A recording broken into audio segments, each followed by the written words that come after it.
Bismillahirrahmanirrahim. Elhamdülillahi ve kefâ. Vessalatu vesselamu ala rasulihil Mustafa ve ala alihi ve sahbihi ecma'in. Amma ba'd. Esselamu aleyküm ve rahmetullahi ta'ala ve barakatuhu. Muhterem cemaatler, otaxon, aka-ukalar, yor birodarlar. Alloh haq subhanahu va taolo barchalarimizdan va barchangizdan Jum'a-yu jamoatlarimizni husnu qabul aylasin.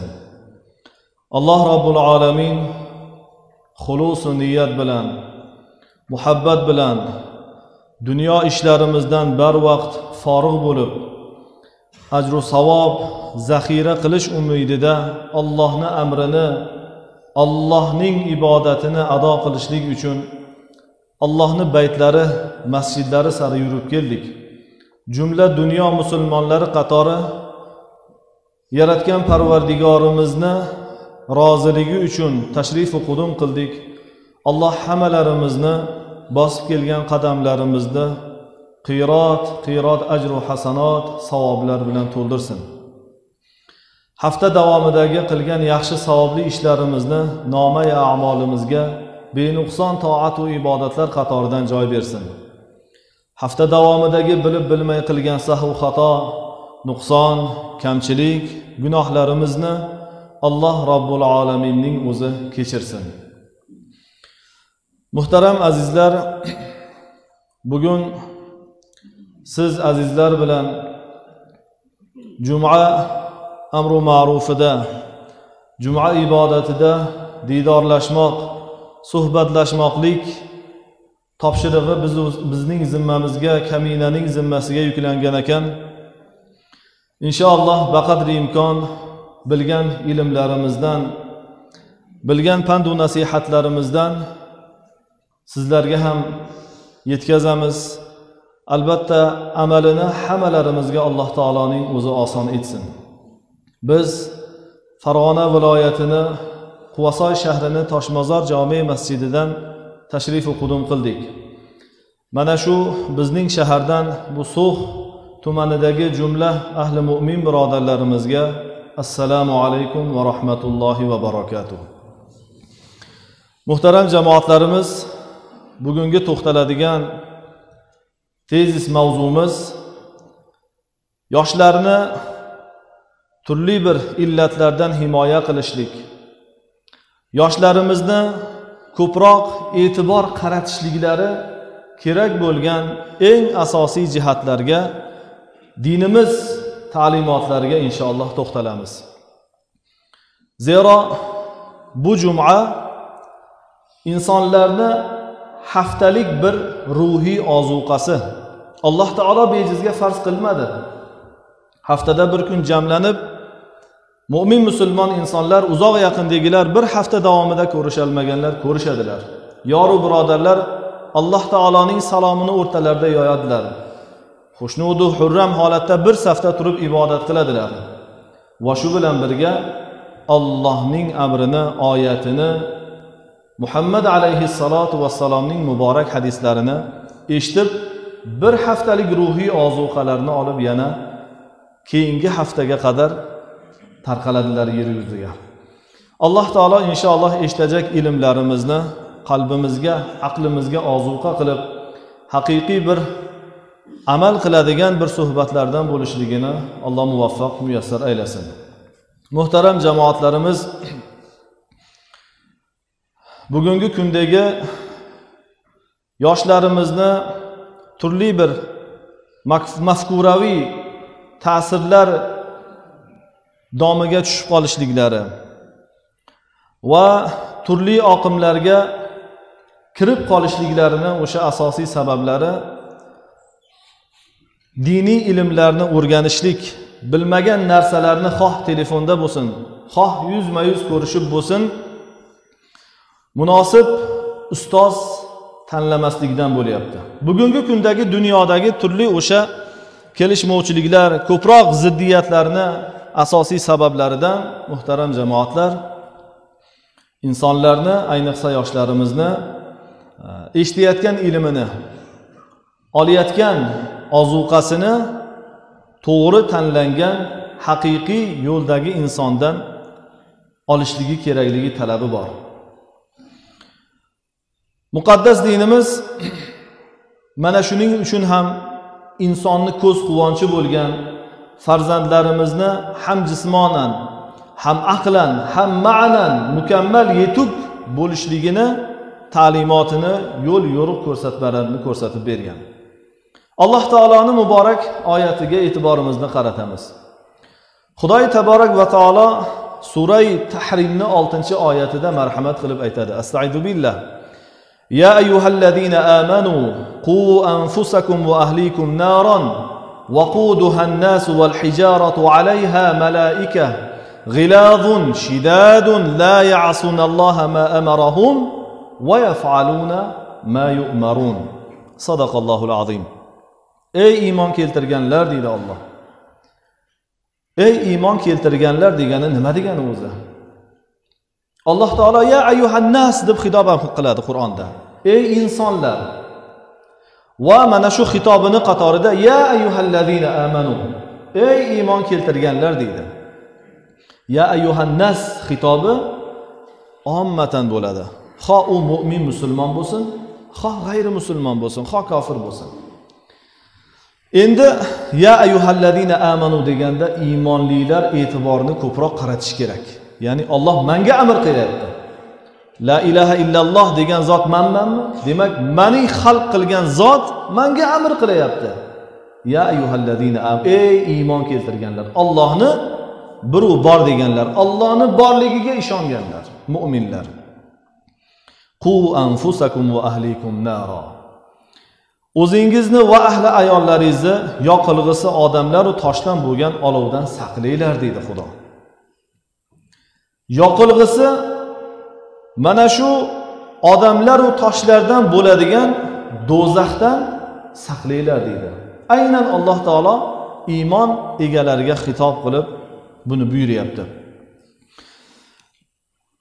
Bu ahlimizni, oilamizni, ko'zimizni quvonchi bo'lgan avlod zurriyotlarimizni otashi do'zaxdan saqlashning bir yo'li bu farzandlarga chiroyli xulq berishlik, ularga chiroyli ta'lim, ilm, bir manhajni belgilab berishlik bilan bo'lar ekan. Agarki mana shu bir to'g'ri yo'lni tanlab bermasa ota, bir manhajni unga yo'nalishini ko'rsatmasa, muhtaram jamoatlar, yoqilg'isi toshlardan iborat, insonlardan iborat do'zaxiy bo'lishligiga sabab bo'ladi. Bugungi kun yoshlariga muhtaram jamoatlar, imkoniyatlar bisyor. Butun dunyo mana shu bir kaftda jamlandi. Butun dunyo kaftda jamlandi. Xohlagan joyingizni, manzilini, ismini yozing. Siz kutgan ma'lumotdan ziyodasini chiqarib beradi. Butun dunyo bir kaftda jamlandi. Imkoniyatlar ko'payib bordi. To'g'ri yo'lga ham, uning aksiga ham. Mana shu Xudo bergan bu imkoniyatdan, Xudo bergan umrda, Xudo bergan fursatda to'g'ri istifoda olib borishligimiz kerak. Dunyo oxiratimizga manfaat beradigan, foyda beradigan ishlarga ham naqdimizni, ham vaqtimizni sarflashimiz kerak. Agarki biz usiz Xudo bergan imkoniyatni, Xudo bergan umrda noo'rin, noshar'iy, nojoiz ishlarga aqlimizni, ko'zimiz nurini, quvvatimizni behuda ishlarga tasarruf etadigan bo'lsak, Xudo oyatda aytganidek, yoqilg'isi toshu insonlardan bo'lgan o'sha do'zax domiga kirishligimiz bor. Shuning uchun har birlarimiz juda hushyor bo'lmog'imiz, juda sergak bo'lmog'imiz, eshitayotgan oyat hadisimiz, ko'rsatayotgan demak o'sha ta'lim muallim ustozni to'g'risini, haq yo'ldagisini tanlab eshitmog'imiz, ilm o'qimog'imiz ilm o'rganmog'imiz siz u bizning ayni najot kalitimiz bo'lar ekan. Ba'zi bir oilalarda muhtaram jamoatlar farzandlarni televizor yoki o'sha qo'l telefonlaridan qanday foydalanayotganiga ahamiyat qaratilmaydi. Jim o'tirsa bo'ldi. Telefon olib bering ota yo aka deydi, olib beradi. Shu jog'i o'tsin deydi. Ko'p menga gapiravermasin deydi.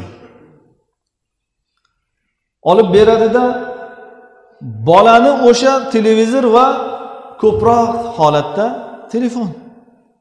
Televizor ham ancha modadan qoldi. Ixtiyorini o'sha telefonga topshiradi. Bo'ldi, uni muallim, murabbiy, tarbiyat kunandasi telefon bo'ladi. Vaholanki nafs nimani xohlaydi? Shahvat. To'g'ri ishni kamdan kam xohlaydi. Unni xamir qorishdan oldin elaymiz, to'g'rimi? Toyinki ozuqamizni ichiga itmidi, toshmidi, shunga o'xshash zararli narsalar kirmasin uchun. Olib bergan bu bamisoli bir uning uchun non bo'lsa, ta'lim olishligi uchun bir vosita bo'lsa, mana shuni muhtaram otalar, birodarlar, goh-goh olib qo'lidan elab turaylik. Tushunmasak, bilmasak, olib tushunadigan, biladigan bir insonga olib borib ko'rchi, mana buni Telegramini, WhatsAppini, Facebookini, YouTube'ini qayerga kiryapti? Manzilni hammasini sarhisob qilib boradi, bu saqlab boradi xotirasida. Bugungi kundagi ko'p muammolar, oilaviy ziddiyatlar, jamiyatlar o'rtasidagi kelishmovchiliklarni ko'p sababi noo'rin, bilmasdan, o'sha elanmasdan olayotgan axborotlar shu holatga insonlarni keltiryapti muhtaram jamoatlar. Albatta biz u sizni elagimiz bu iymonimiz. Agarki Allohga iymonimiz baquvvat bo'lsa, haqiqiy shariatga ixlos va muhabbatli bo'lsak, Rasulullohning sunnatlarini, muborak shariatimiz ta'limotlarini to'g'ri insonlardan ozgina ilm o'qisak, o'z-o'zidan aqlimiz kim to'g'ri gapiryapti, kim noo'rin aytayapti, kim to'g'ri ta'limot, tavjihot beryapti, kim noo'rin yo'lga boshlayapti, aqlimiz o'z-o'zidan uni ajratib boradi. Siz u bizga reklama uchun qo'yilayotgan narsalarni ham iymon ko'rma, bu noshar'iy narsa, nojoiz narsa deb o'tkazadi. Mana shuning uchun muhtaram jamoatlar, har birlarimiz o'zimiz, avlod zurriyotlarimizni iymoni baquvvat, sihat salomatlik bo'lishligi uchun juda katta har bir xatti harakatlariga ahamiyat qaratishimiz kerak. Alloh taolo Qur'oni Karimda innalloha la yughayyiru ma biqawmin hatta ma yughayyiru bi anfusihim. Hatta yughayyiru ma bi anfusihim deydi. Alloh Rabbul Alamin albatta biror qavmni o'zlarini ular o'zgartirmagunlaricha Alloh ularni o'zgartirmaydi. Endi meni bo'lishim shu ekanda demaslik kerak. Yoshingiz 30 ga kirdimi? 50 ga kirdimi? 20 ga kirdimi? Shu paytgacha bilib bilmagan noshar'iy, nojoiz ishlardamizmi? O'zimizni o'zgartiraylik. O'zimizni o'sha gunohdan, ma'siyatdan tiyaylik. O'zimizni o'zgartirsak, Alloh taolo yaxshilik sari biz u sizni o'zgartiradi. O'shanga ilhom, imkoniyat eshiklarini ochib beradi.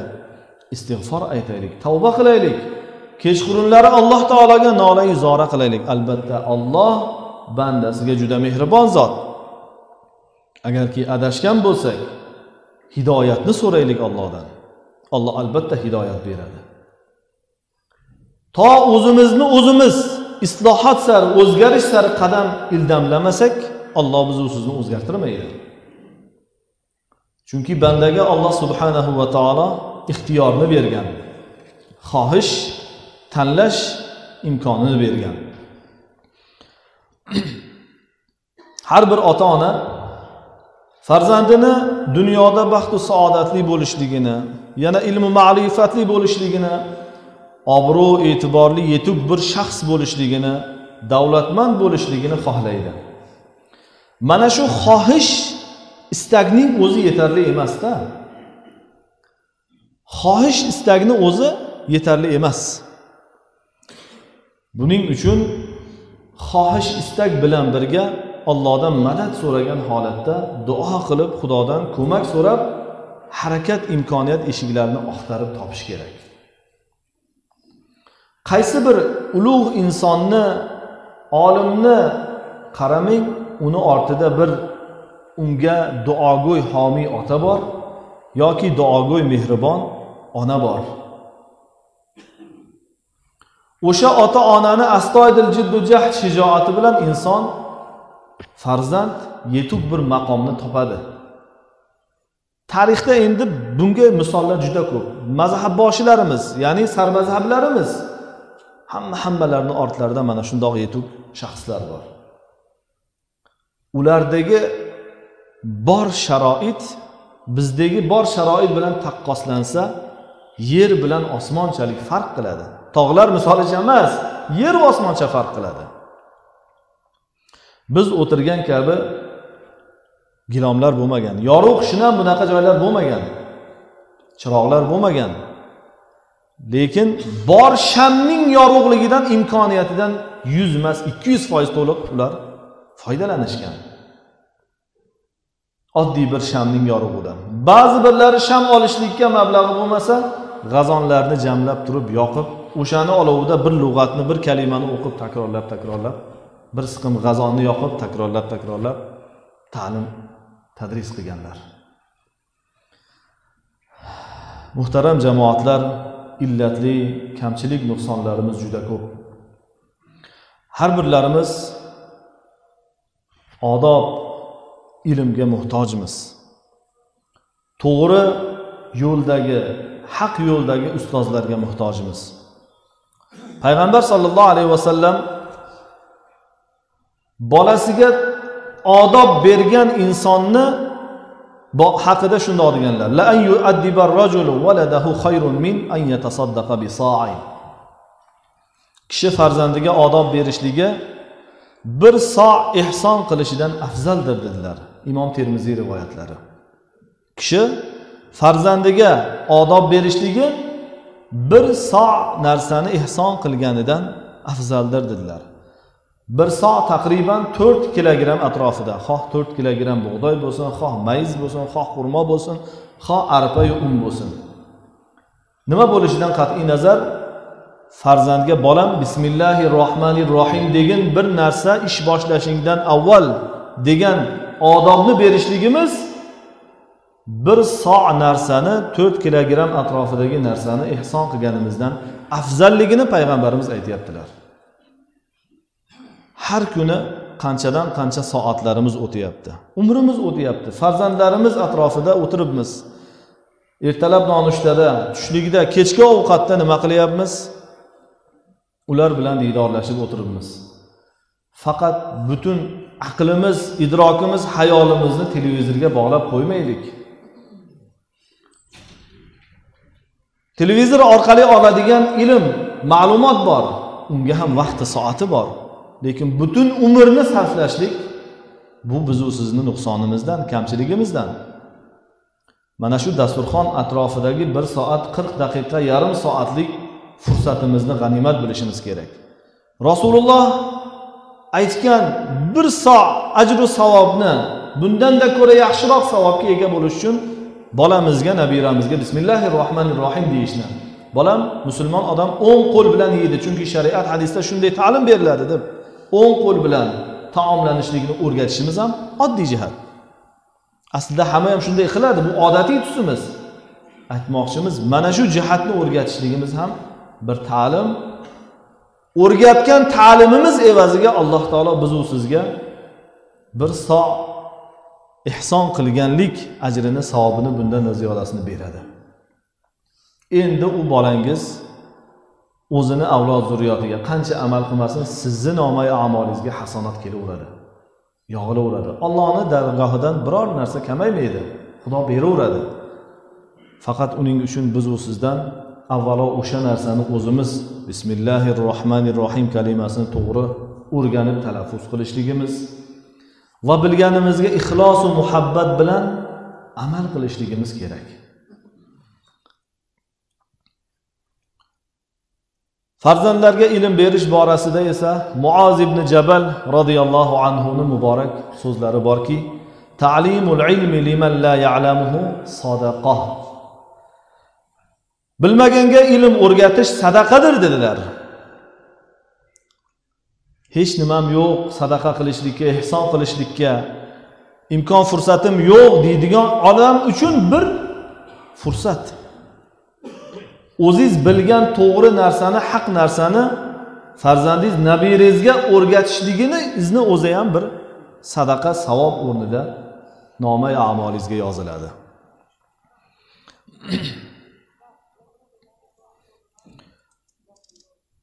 Farzandlarni yomon xulqli insonlarni domidan saqlashlik kerak. Chunki qozonga yaqin yursang, qorasi yo'qadi degan naql bor. Ba'zilar aytadilarki, sherigingni kimligini ayt, men senga kimligini aytib beraman deydilar. Sherigingni kimligini ayt, men senga kimligini aytib beraman. Yoki boshqa naqllar bor. Unsu ulfat tanlashlik yo'lini o'rgataylik bolalarga. Ayollarimiz, onalarimiz, momolarimiz qizlarimizga ta'lim bersinlar. Qandoq inson bilan unsu ulfatchilik, oldi berdi, bordi, keldi qilishlik yo'l yo'rig'ini ham o'rgatishimiz kerak. Toyinki ziyon zahmatli, yomon xulqli insonlarning girdobiga, domiga tushib qolmasin avlod zurriyotimiz. Hazrat Umar radhiyallohu anhu o'g'illariga shundoq nasihat qilgan ekanlar. Iymon e'tiqodli, aqlli, iymon e'tiqodli. Birinchi navbatda qarang, Hazrat Umardek zotni farzandlariga o'gitlari. Hazrat Umardan biz o'siz ta'lim olsak arziydi. Iymon e'tiqodli va aqlli insonlar bilan do'stlashgan. U iymon va e'tiqodli, aqlli inson san muhtoj bo'lib qoladigan bo'lsang, iymoni uni undaydi senga yordam qilishga. Qiyin kunlarda seni qo'llab-quvvatlovchi bo'ladi. Ma'yus bo'lib, xomush bo'lib bir mahzun holatga tushib qoladigan bo'lsang, senga quvonch bag'ishlaydi. Xotirjam, farovon bir holatda bo'lsang, yoningda ziynat bo'lib turadi degan ekanlar. Unsu ulfat tanlashlik, yor va oshna og'ayni tanlashlik borasida ham otalar, avlodlar, zurriyotlarga mana shundoq ta'lim, tarbiya berishlari kerak. Bu borada Hazrat Umar radhiyallohu anhu ning pand va nasihatlari biz u sizga o'ta qo'l keladi. Mana shu Hazrat Umarni birinchi nasihatlari: ey o'g'lim Abdulloh, iymon va e'tiqodli bilan, aql va idrokli bilan deyaptilar. Iymon va e'tiqodli inson Allohga gunoh osiy qilmaydi. Osiy ish ado qilmaydi. Iymon va e'tiqodi uni unsu ulfatchilik haqqini o'z o'rniga qo'yishga buyuradi. Xiyonat qilmaydi. Qiynalib qolsa tashab ketmaydi. Mahzun bo'lsa xafaligi ustidan foydalanib ustidan kulmaydi. Mana shuning uchun farzandlarimizni iymon va e'tiqodli insonlar bilan unsu ulfat bo'lishlikka va o'zlarini ham o'z navbatida iymon va e'tiqodlariga sadoqat, vafo qilishliklariga ta'lim bermoqimiz kerak.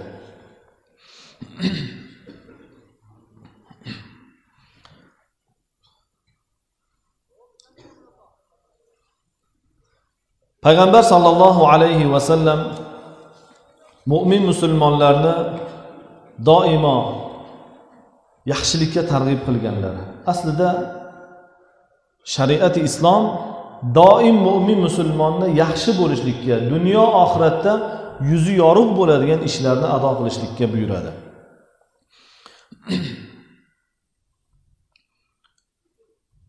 Alloh haq subhanahu va taoloni ulug' zotlaridan buyuk muhaddis bobomiz Imom al-Buxoriy rahmatullohi alayh shundoq bir naqllari bor. Butun dunyo Imom al-Buxoriy desiz muhaddis deydi. Butun dunyo taniydi u zotni. Shu zotni bir naqllari borki, dunyoda ilmdan boshqa najot yo'q va hech qachon bo'lmaydi ham deganlar. Dunyo najotini, oxirat saodatini ko'zlagan inson ilm yo'lini, o'rganish yo'lini tanlaydi. Ilm o'rganishlik aynan bir maxsus yoshlarga xos vaqt emas. Ilmni aslida hadislarda nima deyiladi? Beshikdan qabrgacha izlagan. Beshikdan qabrgacha ilm talab qilgan deyiladi.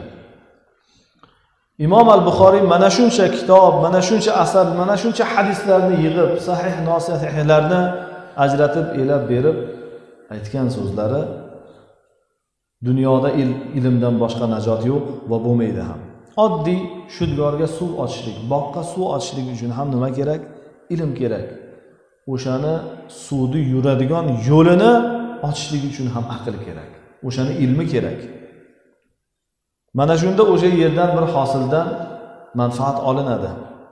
Unga ham aql kerak. Shuning uchun har bir inson avlod zurriyotini yaxshi salohiyatli bo'lishligi uchun ilm yo'lini ularga ta'lim berishligi,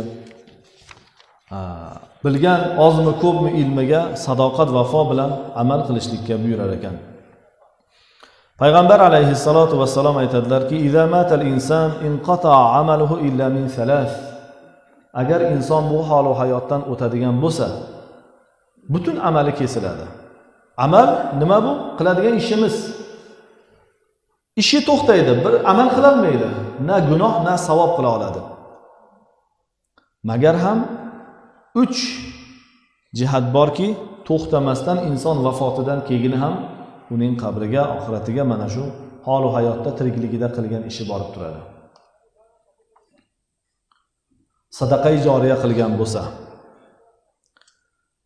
yo'l chiqargan bo'lsa, ko'prik qurgan bo'lsa, shunga o'xshash bir xolis Xudo rizoligi uchun daraxt etgan bo'lsa, undan sadaqai joriya bo'ladigan jumla ishlarni bajargan bo'lsa, undan insonlar va mavjudot maxluqotlar istifoda olib borsa, inson o'tgandan keyin ham manfaatini qabrida ko'radi. Yoki olim bo'lsa, bir ilm qoldirgan bo'lsa manfaatli, kelajak avlod undan istifoda olib borayotgan bo'lsa, inson vafotidan keyin ham qolgan ishlari to'xtasa ham buning savobi borib turadi. Yoki uchinchisi dedilar, solih farzand qoldirgan bo'lsa va ota-onani haqqiga duo qilsa, mana shu solih farzandning duosi o'tgan insonga yetib boradi dedilar. Har birlarimiz o'zimizni imkoniyatimizdan kelib chiqqan holatda ado qiladigan ishlarimiz. Buning uchun juda katta mablag', juda katta aql kerak emas. Har bir inson o'zini holidan kelib chiqib ado qiladigan ishlar. Sadaqai joriyani, oqib turguvchi sadaqani xolis Xudo rizoligi uchun boshqalar manfaat olish uchun ado qilsangiz bo'laveradi. Yo'l chiqaring, yo'lni tozaring, ariq chiqaring, daraxt eking xolis Xudo uchun. Jumla insonlar yesinlar. Hovlingiz oldiga, uyingiz oldiga, eshigingiz oldiga eking, sug'aring, parvarishlang, o'stiring. Xolis Alloh rizoligi uchun bo'lsin. Undan jumla mavjudot maxluqot istifoda olib borsa, sizga sadaqasi, joriyasi inshaalloh borib turadi. Farzandlarimiz, solih farzandlarimiz agarki olim bo'lib ilm qoldirolmagan taqdirimizda, solih har birlarimizni Alloh bergan ne'matlarimiz bor, farzandlarimiz bor. Ularni to'g'ri tarbiyat qilaylik. Bilgan 4-5 suralarimizni mukammal ularga ta'lim beraylik, o'rgataylik. Mana shu jihatda inshaalloh ular qanchalik amal qilsalar, biz u sizni oxiratimizga ham sadaqai joriya borib turadi. Imom Hasan radhiyallohu anhu aytar ekanlar: "Laulal ilmu lasara an-nasu mithlul bahaim." Agar ilm bo'lmaganida insonlar chorpoq hayvonlarga aylanib ketardilar degan ekanlar. Mana shu ilm bo'lmasa, ilmni ziynat qilib turadigan birinchi navbatda aql bo'lmasa, iymonga sadoqat, vafo bo'lmasa, insonlarni boshqa chorpoq hayvondan farqi qolmaydi azizlar. Ilm bilan birga odob va ta'lim beraylik, kattaga izzat hurmatini o'rgataylik. Va o'sha bilgan ilmiga chiroyli amal qilishlikni ham o'rgatib boradigan bo'lsak, Alloh haq subhanahu va taoloning rizoy rahmatiga inshaalloh noil bo'lar ekanmiz.